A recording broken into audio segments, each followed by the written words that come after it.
नमस्कार, मैं doctor Navneet Sangwan, BCom part 1 EAFM paper first business economics है। उसके लास्ट वीडियो में हम लोगों ने लॉ ऑफ डिमांड और उसके डिफरेंट डिटर्मिनेंट्स हैं और उसके जो एक्सेप्शंस हैं उन सब के बारे में डिस्कस करा था। अब वो डिमांड एनालिसिस पार्ट 1 होता है और डिमांड एनालिसिस पार्ट 2 में इलास्टिसिटी ऑफ डिमांड या मांग की लोच है उसको इंक्लूड करा जाता है। तो आज डिमांड एनालिसिस का सेकंड पार्ट, जिसे इलास्टिसिटी ऑफ डिमांड या मांग की लोच कहते हैं, इस टॉपिक के बारे में डिस्कस करने जा रहा हूं। अब लॉ ऑफ डिमांड है वो क्वालिटेटिव स्टेटमेंट होता है कि प्राइस डिक्रीज होगी तो डिमांड इंक्रीज होगी और प्राइस इंक्रीज होगी तो डिमांड डिक्रीज होगी। इन डायरेक्शंस प्रोवाइड कराए जाते हैं, कितनी क्वांटिटी या क्या चेंज आएंगे वो नहीं बताया जाता है। बट इलास्टिसिटी ऑफ डिमांड है वो उसे क्वांटिटेटिव टर्म में मेजर करता है, मापने का काम करता है। तो इलास्टिसिटी ऑफ डिमांड को भी प्रॉपर्ली डिफाइन करना चाहिए तो इसकी डेफिनेशन कुछ इस टाइप से आती है। The elasticity of demand is the degree of responsiveness to change in quantity demanded due to change in its determinants. यानी मांग के जो निर्धारक तत्व हैं उसमें होने वाले परिवर्तन की वजह से मांग की मात्रा में आने वाले परिवर्तन को मांग की लोच कहते हैं। इन जनरल बुक्स में डेफिनेशन देखते हैं, उसका रिलेवेंस कंप्लीटली प्राइस के साथ में आता है। But overall elasticity of demand है वो डिटर्मिनेंट्स ऑफ डिमांड पर डिपेंड करता है, ना ओनली के आपकी प्राइस पे डिपेंड करता हो। तो प्राइस उसका एक फैक्टर हो सकता है, इनकम भी हो जाता है उसमें, और सब्स्टिट्यूशन इफेक्ट भी आ जाता है और एडवर्टीजमेंट का इफेक्ट भी आता है। तो इसे डिटर्मिनेंट्स ऑफ डिमांड में चेंज की वजह से जो क्वांटिटी डिमांडेड में चेंज आता है उसे इलास्टिसिटी ऑफ डिमांड या मांग की लोच बोला जाता है। फिर इसका एक जो फॉर्मूला निकल के आता है वो कुछ इस टाइप का होता है। इसे EP से डिनोट करा जाता है, elasticity of price.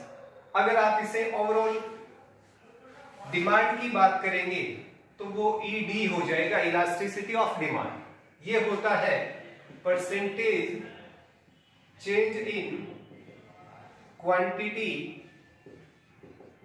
Demanded divide by percentage change in determinants of demand.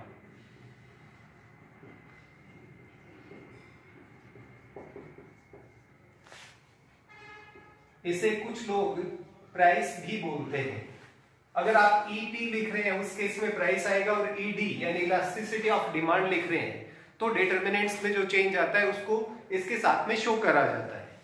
फिर उसके बाद में आता है types of elasticity of demand, मांग की लोच के प्रकार, जिसमें नंबर 1 आता है प्राइस इलास्टिसिटी ऑफ डिमांड। ये होता है जिसे इन जनरल हम लोग बुक में स्टडी करते हैं कि प्राइस में चेंज आने की वजह से क्वांटिटी डिमांडेड में कितना चेंज आता है, उसे प्राइस इलास्टिसिटी ऑफ डिमांड बोला जाता है। और आपका फॉर्मूले में आप रखना चाहें तो वो यहाँ पर EP हो जाता है और डिटर्मिनेंट्स है उसको रिप्लेस कर दिया जाता है प्राइस के साथ में। फिर उसके बाद में जो प्राइस है उसमें भी उसकी डिफरेंट डिग्रीज हैं वो फाइंड आउट करी जाती है। यानी प्राइस इलास्टिसिटी की कितनी टाइप की डिग्रीज होती हैं तो उसे degrees of price elasticity of demand बोला जाता है। यानी मांग की जो कीमत लोच होती है उसकी कितने प्रकार की या विभिन्न श्रेणियां क्या क्या होती है। उसमें सबसे पहले आता है परफेक्टली इलास्टिक डिमांड, पूर्णतया लोचदार मांग। ये वो केस होता है जहां पर प्राइस में माइनर चेंज या वेरी स्मॉल चेंज या जीरो चेंज होता है।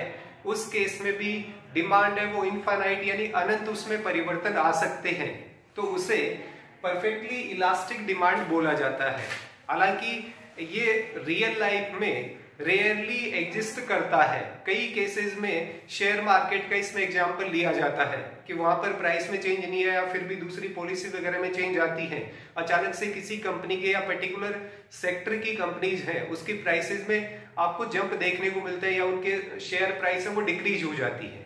और इसका जो डायग्राम बनता है वो कुछ इस टाइप का बनता है।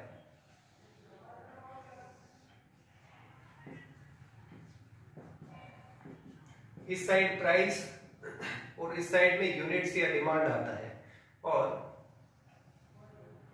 बिल्कुल स्ट्रेट लाइन इसमें निकलती है जो एक्स एक्सिस है इसके हॉरिजॉन्टल होती है।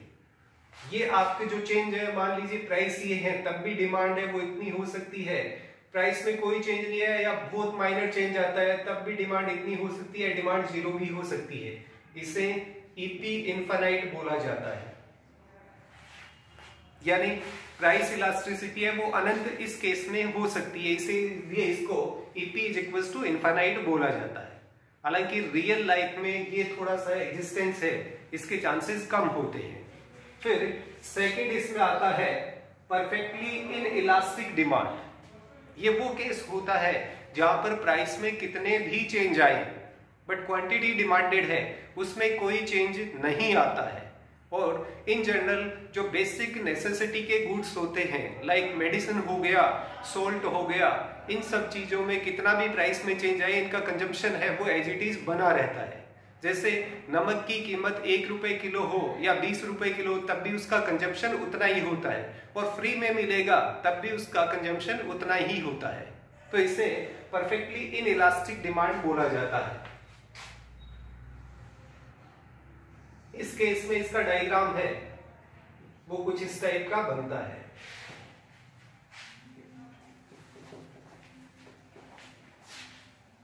एक्स एक्सिस के हॉरिजॉन्टल इसमें डिमांड है वो होती है, प्राइस है वो ओपी है तब भी डिमांड वही होती है, OP1 है तब भी डिमांड वही होती है, OP2 होने पर भी डिमांड यही होती है। रीजन बीइंग ये लाइफ के लिए रिक्वायर्ड प्रोडक्ट होते हैं, तो इसमें प्राइस में कोई भी चेंज आए आपका डिमांड है उस पर कोई इंपैक्ट नहीं आता है, इसीलिए इसे ईपी इज इक्वल टू 0 बोला जाता है। यानी प्राइस में कोई भी चेंज आए बट डिमांड में कोई चेंज नहीं आता है।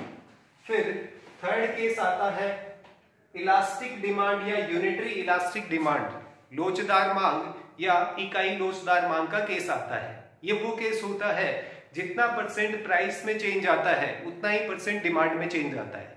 मान लीजिए प्राइस 10% इंक्रीज होती है तो डिमांड है वो 10% डिक्रीज हो जाती है, तो इसे इलास्टिक डिमांड या यूनिटरी इलास्टिक डिमांड या लोचदार मांग या इकाई लोचदार मांग बोला जाता है।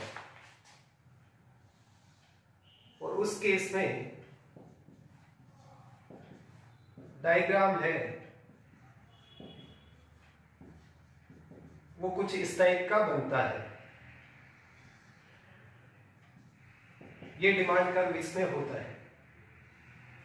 मान लीजिए ओपी प्राइस है तो OQ क्वांटिटी डिमांड करी जाएगी और प्राइस डिक्रीज होकर OP1 हो जाती है तो क्वांटिटी इंक्रीज होकर OQ1 हो जाती है। जितना चेंज यहाँ पर प्राइस में उतना ही चेंज है वो डिमांड में देखने को मिलता है। ये EP इज इक्वल्स टू इसे बोला जाता है, AP इज इक्वल्स टू 1 बोला जाता है। यानी जितना परसेंटेज प्राइस में चेंज आता है उतना ही परसेंटेज डिमांड में चेंज देखने को मिलता है, तो उसे यूनिटरी इलास्टिक या इलास्टिक डिमांड बोला जाता है। फिर नेक्स्ट आता है हाईली इलास्टिक डिमांड, अत्यधिक लोचदार मांग। ये वो केस होते हैं जहां पर आप प्राइस में जो चेंज करते हैं उससे ज्यादा चेंज आपको डिमांड में देखने को मिलते हैं। मान लीजिए आपने 5% प्राइस इंक्रीज करी है तो डिमांड है वो 10% या 15% डिक्रीज होने के चांसेस होते हैं। जनरली इसमें लग्जरियस गुड्स को लिया जाता है, यानी जो आपके विलासिता की वस्तुएं होती है उनको इंक्लूड करा जाता है कि आपकी लाइफ में ना हो तब भी काम चल सकता है और हो तो बहुत अच्छी बात है। तो ऐसी जो कमोडिटीज होती है, गुड्स सर्विसेज होते हैं, उनकी प्राइस में थोड़ा चेंज होने पर डिमांड में ज्यादा चेंज देखने को मिलते हैं।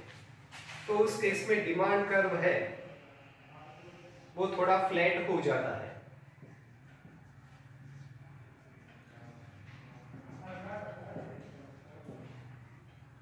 कुछ इस टाइप का डिमांड कर्व देखने को मिल सकता है, यानी जितना प्राइस में चेंज होता है उससे ज्यादा चेंज डिमांड में देखने को मिलेगा। मान लीजिए इनिशियली प्राइस है वो OP है और उस केस में क्वांटिटी डिमांडेड OQ है। फिर मान लीजिए प्राइस इंक्रीज होकर OP1 हो जाती है और क्वांटिटी डिमांडेड है वो फिर डिक्रीज होकर के OQ1 हो जाता है, तो प्राइस में चेंज है वो जितना सा और डिमांड में चेंज है वो ज्यादा होता है। इसीलिए इसको हाईली इलास्टिक डिमांड बोला जाता है, अत्यधिक लोचदार मांग बोला जाता है। और लास्ट इसमें आता है इनइलास्टिक डिमांड, बेलोसदार मांग या हाईली इनइलास्टिक डिमांड, अत्यधिक बेलोसदार मांग। ये वो केस होता है जहां पर आप जितना परसेंट प्राइस में चेंज करते हैं उससे कम परसेंटेज चेंज आता है डिमांड में।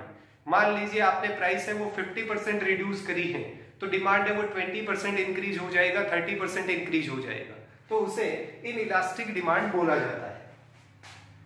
और उस कर्व में, उस केस में डिमांड कर्व है वो थोड़ा चपटा हो जाता है।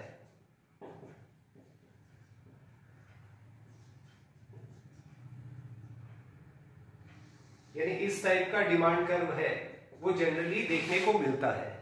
मान लीजिए इनिशियल प्राइस है वो ओपी है और उस केस में किसी कमोडिटी की ओक्यू क्वांटिटी डिमांड करी जाती है और उसके बाद में प्राइस इंक्रीज होकर OP1 हो जाती है,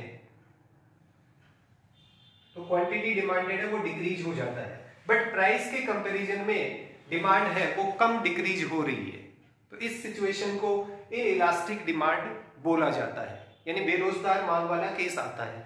इसमें जनरली लाइफ के रिक्वायरमेंट के डिफरेंट गुड्स हैं उनको इंक्लूड करा जा सकता है। जैसे बेसिक नेसेसिटीज से अपन निकलते हैं, उसके बाद में थोड़े से और मतलब ऐसे प्रोडक्ट होते हैं जो अपनी लाइफ में होना जरूरी होता है, तो उन गुड्स को उनकी डिमांड है वो इनइलास्टिक या बेरोजगार मांग होती है। तो आज के इस वीडियो में 3 चीजें हम लोगों ने डिस्कस करी हैं। एक तो इलास्टिसिटी ऑफ डिमांड होता क्या है, फिर उसके बाद में प्राइस इलास्टिसिटी क्या होता है, उसका फॉर्मूला क्या होता है, और different degrees of price elasticity of demand है, इसके बारे में हम लोगों ने आज के इस वीडियो में देखा है। अब नेक्स्ट वीडियो में जो different types of elasticity of demand है, like income elasticity of demand हो गया या फिर एडवर्टीजमेंट इलास्टिसिटी ऑफ डिमांड हो गया, उन सब के बारे में डिस्कस करेंगे। तो आज के इस वीडियो में इतना ही। Thank you. जय हिंद, जय भारत।